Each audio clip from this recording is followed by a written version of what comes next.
photographer with several $1,000s worth of cameras hanging around his neck.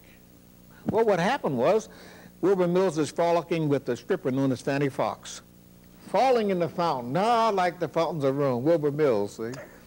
And the photographer just happened to be there, taking some pictures. Wilbur Mills frolicking in the fountain.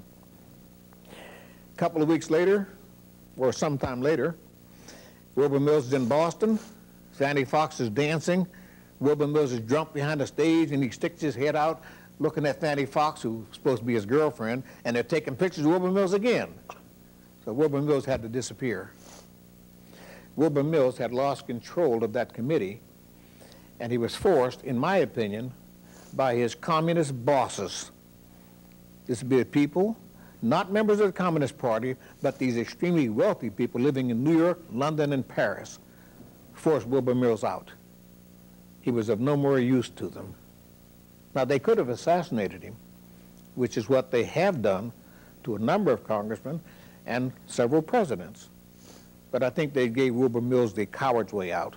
You know, you can do this and be voted out like you're insane or something. Now, the reason for that story is this, is that if the people of Tennessee will kick out all of the current congressmen, that means all of them, whether you think they're good or bad, kick them out, and put in congressmen who are pledged to vote no on everything, and you have to do it in the primary system.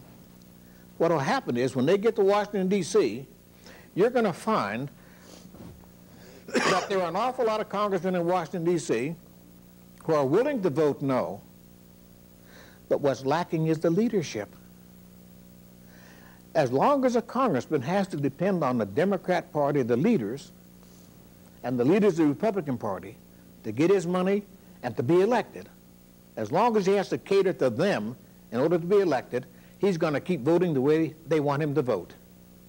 But the minute you demonstrate, the minute you citizens demonstrate that we can put you in, you said you're going to vote no, vote no. The minute you demonstrate that, I guarantee you, there'll be congressmen and candidates from Georgia, Mississippi, North Carolina, South Carolina, Florida, all over the country who will say, fellows, this is the way to stop it. We can beat them in the primary system. Now, the value of the primary system is this. You don't have to discuss anything. All you have to do is say you're going to vote no and do it. So pretend for one moment, just pretend that you're a candidate and you're sitting on a panel and you're in a debate. There's this, well, it might be 5 or 6 candidates, but for the sake of simplicity, you've got the Democrat endorsed candidate sitting here, the Republican endorsed candidate sitting there, and you're sitting over here. This guy says, I'm going to solve your problems by expanding this and contracting that. This one says, I'm going to solve your problem by contracting that and expanding this. And on it goes.